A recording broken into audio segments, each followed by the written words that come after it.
What's up, everybody? It's your boy Marvin Melendez. You're listening to another episode of All My Friends Talk. I'm so excited to introduce my next guest. Her name is Jane Marketsky. Is that say it right? Also known Marcheski with CH. Marcheski. Yeah, I'm so close. almost. Also known as Nightebirde. How are you? I'm doing awesome. Thank you so much for having me on today. Yes, I was like, I geeked out when you said you would be on the podcast. I was so pumped. So this is fun, man. I'm so excited to talk to you. So you are a singer-songwriter, Yes, correct? And absolutely. so we met, you were living in Nashville, right? Right. But now you're in LA. Yes, which has been a lot of fun, but I do miss Nashville a lot. Gotcha. Okay. So I got a couple questions just about your music and how you got started and kind of where you're at now with things. Uh, where did the start in music come from? Well, I came from a family that was very musical. So my mom and dad played instruments and sang, and I've got three siblings. There's four of us total. All of us play multiple instruments and sing. So the love for music came from my family. And when I got a little older, probably at the age of like 13 or 14, music became a little bit more important to me, and I really wanted to perform.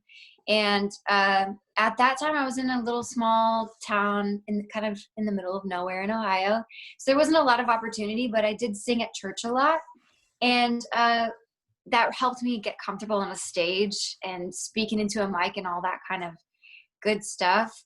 And when I got to college, I started to write my own songs and got an opportunity to record. And it was just from a good childhood friend who worked at a studio and had heard one of the songs I wrote. And he invited me to come in and do 3 songs in the studio just for fun. And when I released those, that was the beginning of this whole new world of actually taking on the title as singer-songwriter, because people started to see me that way at that point. Gotcha. I think I was maybe 19. Oh, wow. So, and you are 29 now, right? Yes. Yeah. Okay. And I only know that because you said that on a couple other podcasts that I heard. Yeah. So Yeah. I hate when I feel like I'm not supposed to ask people their age, but there we are anyway. So you go by the name Nightebirde. Right. So I've been wondering, and I've always meant to ask you this, I never did. Where did that name come from? I love telling the story of the name because Jane Marcheski, as we found out from the beginning of this podcast, is very difficult to say. And I really wanted to brand myself differently from my actual name as a pop artist. And I was thinking real hard on what to call myself. And I had the same dream 3 nights in a row. And in my dream, I woke up to birds singing in the middle of the night. And Oh, wow. I didn't think much about it. But the third night I woke up from the dream and I knew I was awake, but I was still hearing birds. So I got up from bed and went to the window and looked outside, and I saw a lot of birds in the tree right outside my window singing as if it was the morning. But it was 3 a.m. And so I had this moment. It was this poetic moment when I realized the birds were singing as if it was morning, but it wasn't morning yet, and there wasn't any sign that the morning was soon.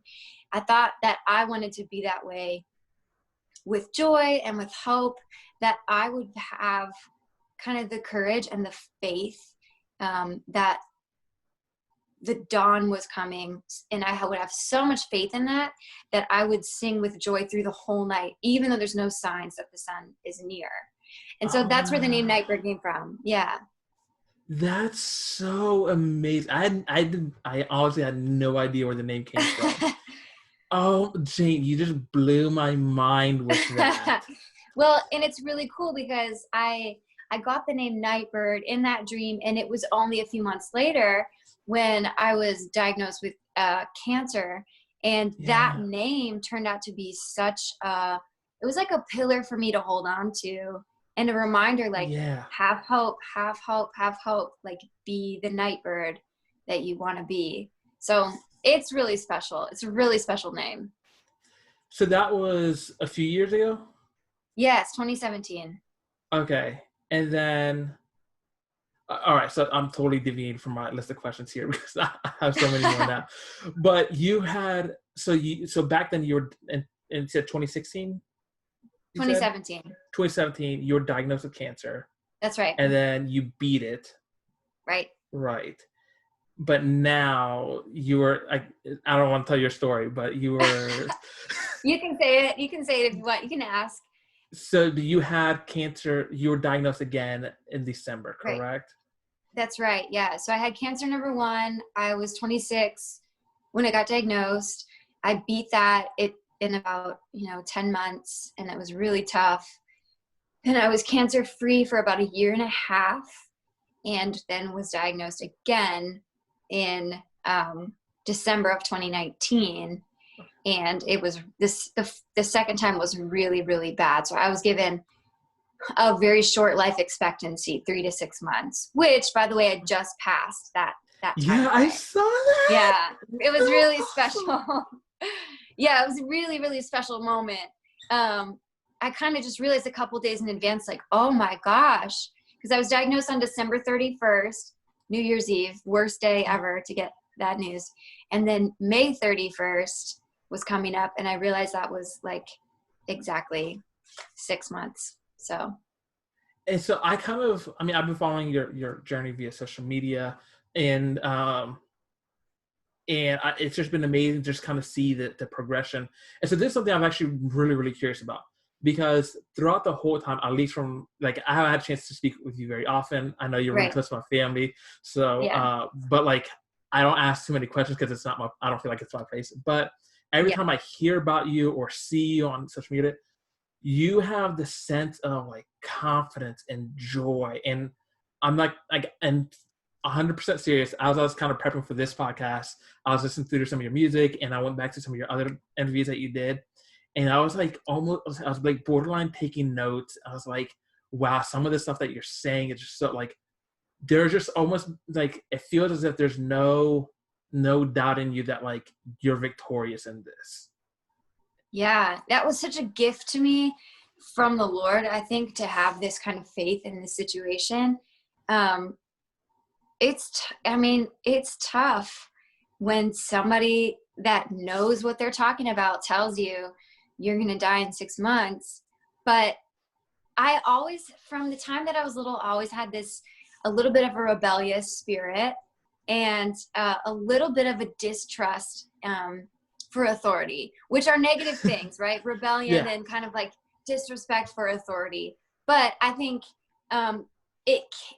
those traits, those childhood traits of the stubbornness and the rebellion and the like, I don't listen to people just because they're the boss. Like, I listen to people when they're right, not because they're the boss. But those little traits, those little kid traits that I had, have really come through for me, because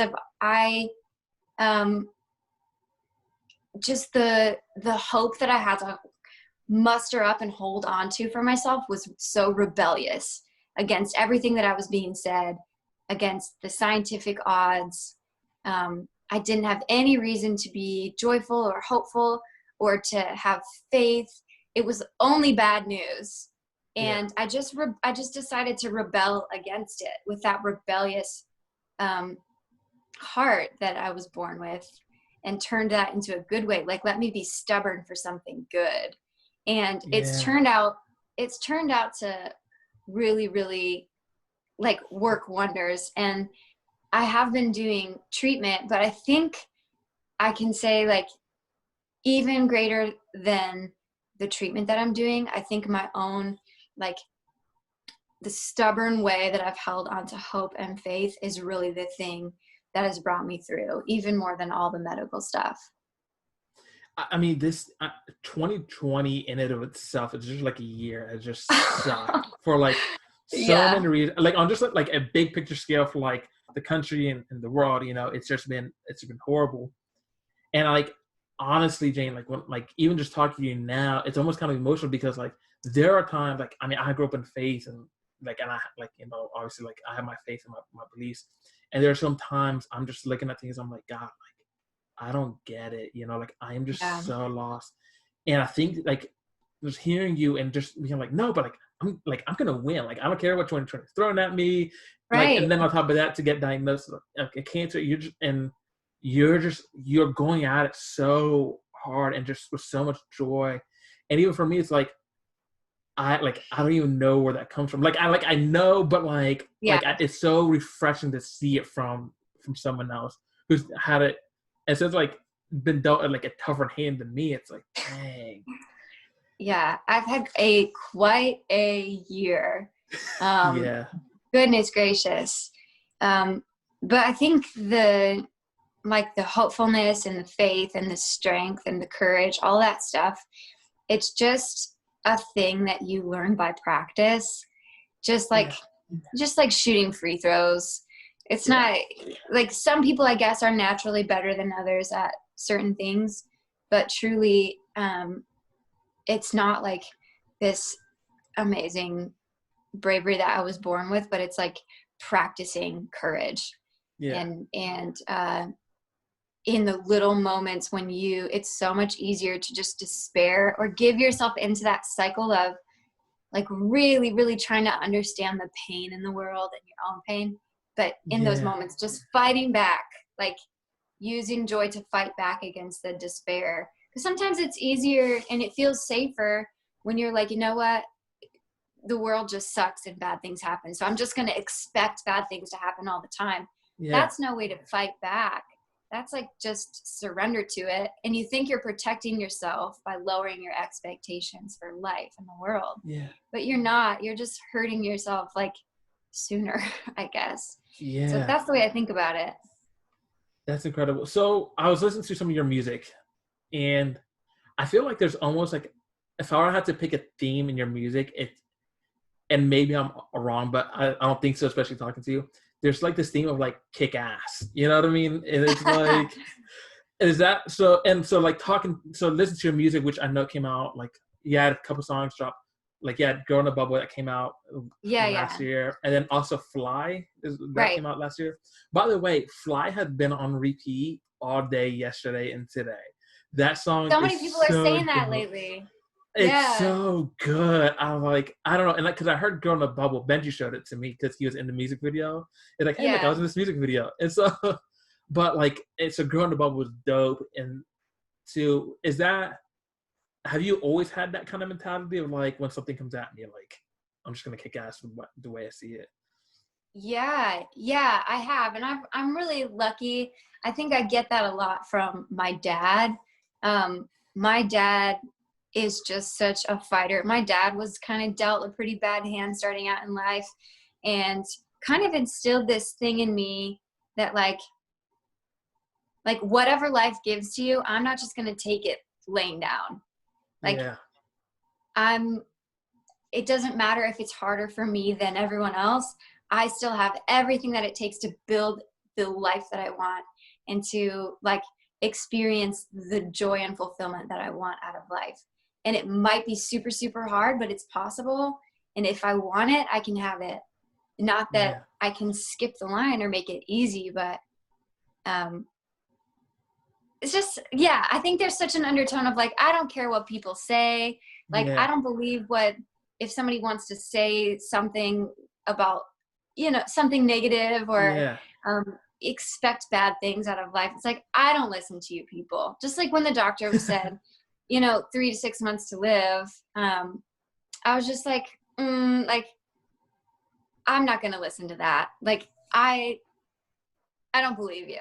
Sorry, but I don't believe you. And then I just move along and find and surround myself with different people that are like positioning me to win. So, okay, so that's interesting because you said you started off music in college and then you moved to Nashville, right? Yeah. But Nashville, what I've learned is kind of, and I don't think it's wrong, but it must have been like, you might have been like the big fish in a small pond, but once you get to Nashville, like, do you have a hard time adjusting and still keeping that confidence in Nashville as well when you got here? Oh my gosh. Yeah, that's such a great topic because every artist that comes to Nashville typically is amazing. is amazing. And they all came from a small pond where they were the huge fish, and they come Yeah. and you realize, oh, I'm not the best anymore. What do I do? Yeah. Like, and it was really intimidating, and it did take me a minute. It probably took me like a good year to find my bearings and to learn the lesson that it's not about being the best or the biggest fish. It's about being the most yourself that you can possibly be. And that's Yeah. how you succeed. Because I used to try to sing like other girls, and I was frustrated because my voice isn't super high. I mean, if you listen to Fly, you definitely think so. And I've grown Yeah. so much, but so I actually can do it now. But I used to try to sing the way that other people sang, and it didn't feel genuine. It didn't sound right.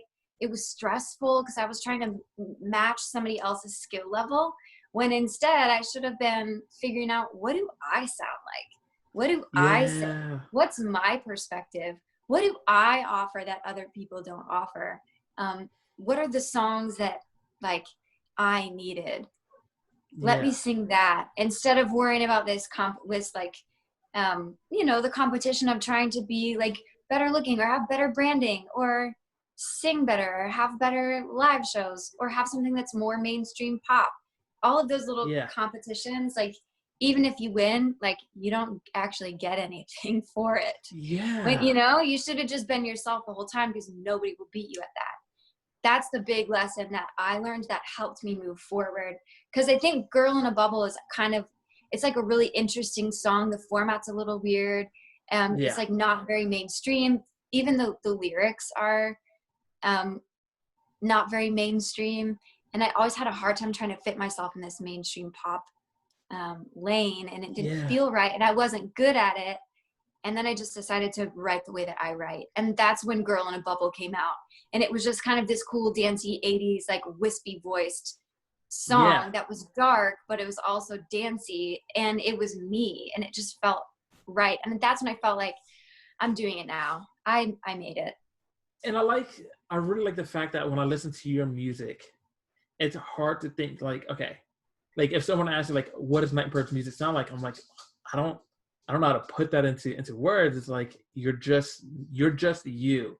You said something really recently that you said like no one could be a better Jane than Jane.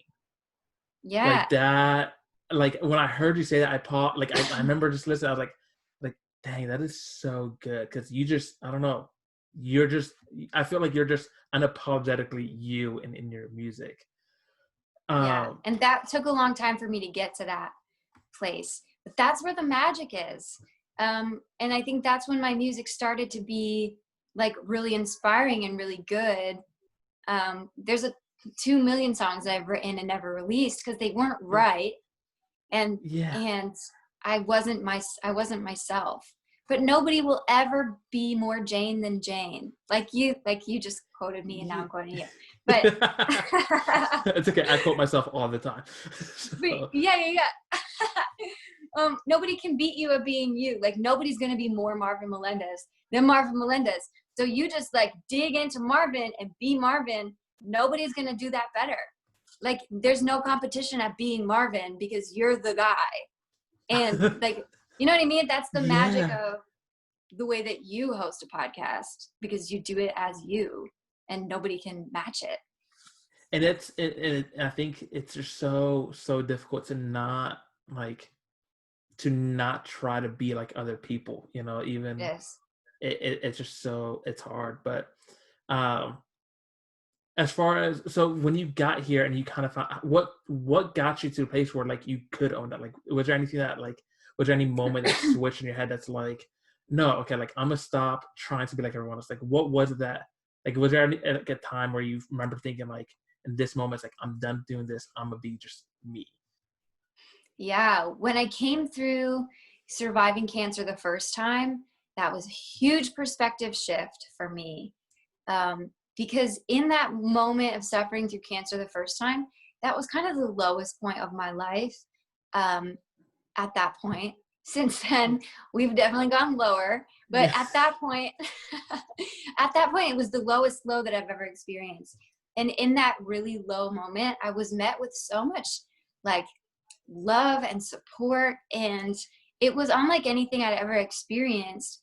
And the reason why it was so meaningful was because that was the moment when I really couldn't be anything but myself. Like Mm, I had lost so much weight and hair, and like lost body parts in a surgery, and like didn't have any energy, and yeah. I couldn't sing, and I wasn't really funny because I was like so sick. And I really had lost all these external things that I thought were the reason why people liked me. And I realized it was none of that. It was just like the meanness of it. Like Yeah. people just loved me for me, and they showed up even when I wasn't cool. And like for the first time I absorbed that and really believed it in a real Yeah. like soul way. And that changed everything for me moving forward, the way that I made music. So so has this journey changed anything in the way that you're like, as far as your creative process now? Has that changed at all? Yeah, yeah. I this time around has been really like freeing, because this time I was given like a timeline on my life, which is Yeah. so rare. Like doesn't happen to everybody. Um, and any remaining anxiety that I had about what people think of me was just out the window. Wow. And Yeah. yeah, I was just like, if I really, and if I really was gonna die in 6 months and then survived it, I'm not gonna spend the rest of my life like worrying about what other people think, or if my ideas are good or bad. I'm just gonna make whatever is joyful and helpful, and whatever music is gonna be a life jacket for people that are walking through the same thing that I walked through. And it's Yeah. really opened up all these new spaces in my like creative self that I wasn't aware of, because I was worried about what people would think, or is this too honest, or is this too weird, or is this too, I don't know, poetic and not pop enough. But now I just kind of say what I want to say, and I'm really really excited about the stuff I'm writing, because it's more genuine than anything I've ever written, and somehow it's also better than anything I've ever written. I think it's. I mean, can you try to help me understand something? Because I feel as if like sometimes when I'm trying to compare myself to someone else, whether it's doing a podcast or doing stand up or acting, right? It's in any of those creative outlets I try to do. It's hard because I see someone else like, well, that's how they made it. You know, I'm like, this person got Yeah. successful here, right? But but you wouldn't say like, but you just there's no fear of like, is there a fear of like, well, what if my music doesn't make like, does that fear still come up at all? um that's interesting. um Because just to be clear, like there's no doubt in my mind that like you're killing it. You know what I mean? It's like yeah, everything I've ever heard from you, I was like, because it's weird because like even though I can't compare it to anybody else, it's still so flipping like good. You know, it's yeah. so amazing. Thanks. So like I don't know, it's just hard for me to understand like how can some like how is that you become so unique as well as still so like so good. Does that make sense? Does that question make sense? Yeah, I think so. I think so. I think the reason why, I have read a lot of stories of people that made it, and I read a lot of stories about authors and Yeah. screenwriters and actors and um, other songwriters and stuff. And almost every one of them will say that the thing that was always standing in their way of making it to where they were meant to be was the fact that they were trying to be someone else. And the moment that they started making honest music or writing honest work, or even with stand up, telling more honest stories and more raw Yeah. stuff, that's when people really connected to it. Because, like, humans, us as the artists, like, and I don't know if you consider yourself an artist, but I would consider you a creative based on like Yeah. the stuff that you do. Like we are the music makers and we are the dreamer of dreams, like from Willy Wonka. And everybody else like wants to be brave like us because everyone has a creative spirit. And people like you who are like, well, you know what? I'm just going to do it. I'm just going to act. I'm just going to make a podcast. I'm just going to do stand-up, even though stand-up is the most terrifying thing you can do on the planet. Like, it's brave, and people see that bravery and they want a piece of it, but they can also tell when you're doing it for the wrong reasons. It's just a sense. So when you show up on stage and you're standing up there and you're like desperate for the crowd to give you something to make you feel okay. Yeah. That's never going to take off. Like, that mentality is never going to make you succeed or make you famous or make you money, because that's not what art is for. When you can get to a place in yourself where you stand on that stage and you're like, I can't wait to give you guys what I have, instead of standing up there saying, oh, I need something from you to feel okay.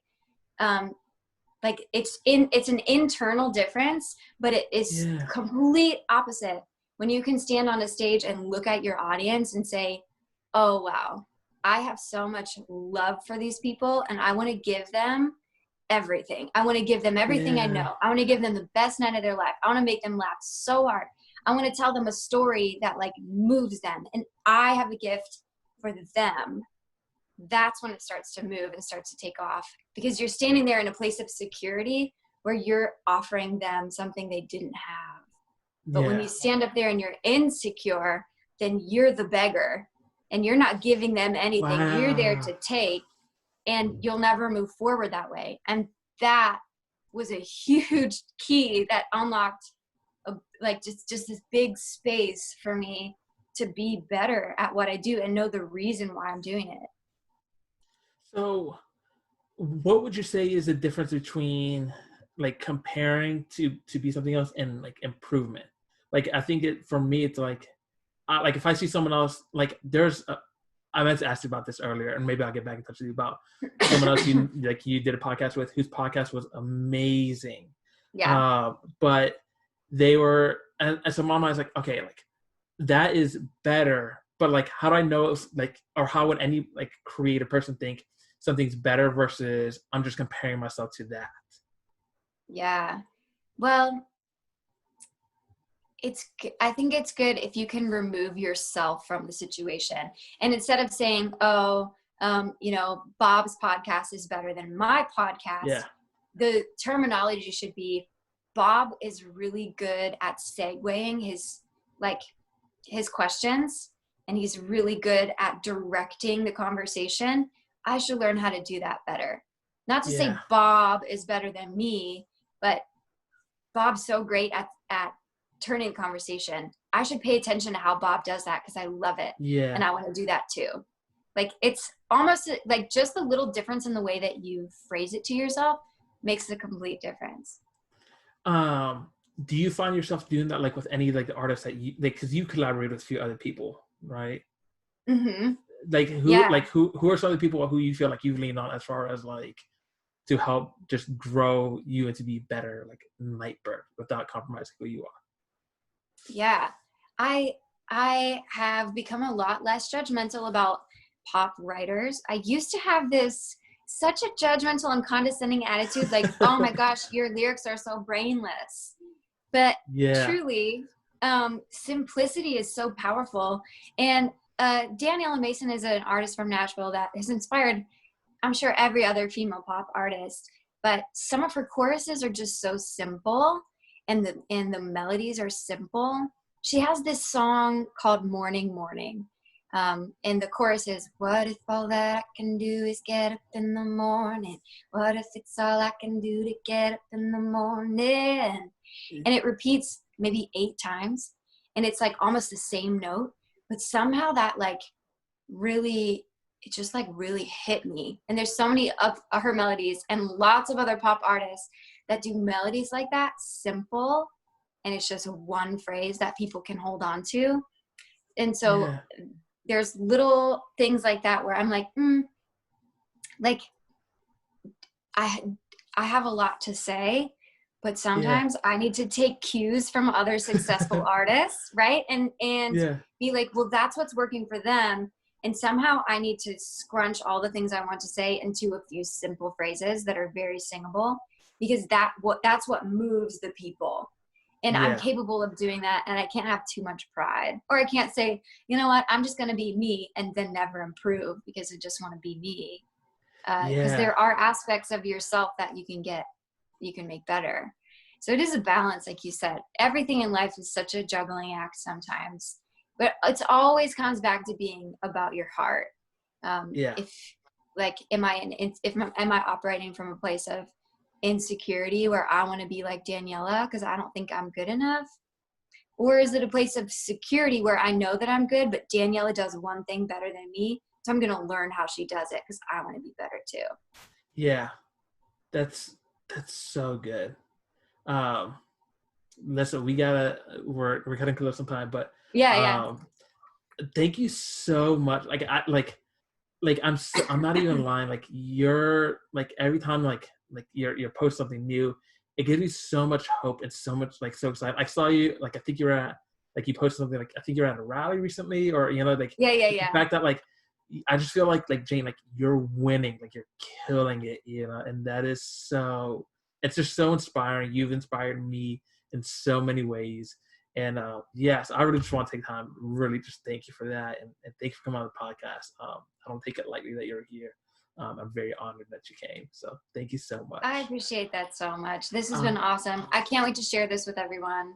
Make yes, sure you text me all the stuff so I can give you the proper shout outs. absolutely. Real quick, where can people find you? You can find me anywhere there's music. My artist name is Nightebirde with an E on the end. Okay, Um, and it's on all the social media platforms. That's how you find me as well. sounds great. Well, I Yeah. appreciate it, and thank you so much for coming. It's been so great. So good to talk to you. You have a great You day. you too. Bye bye.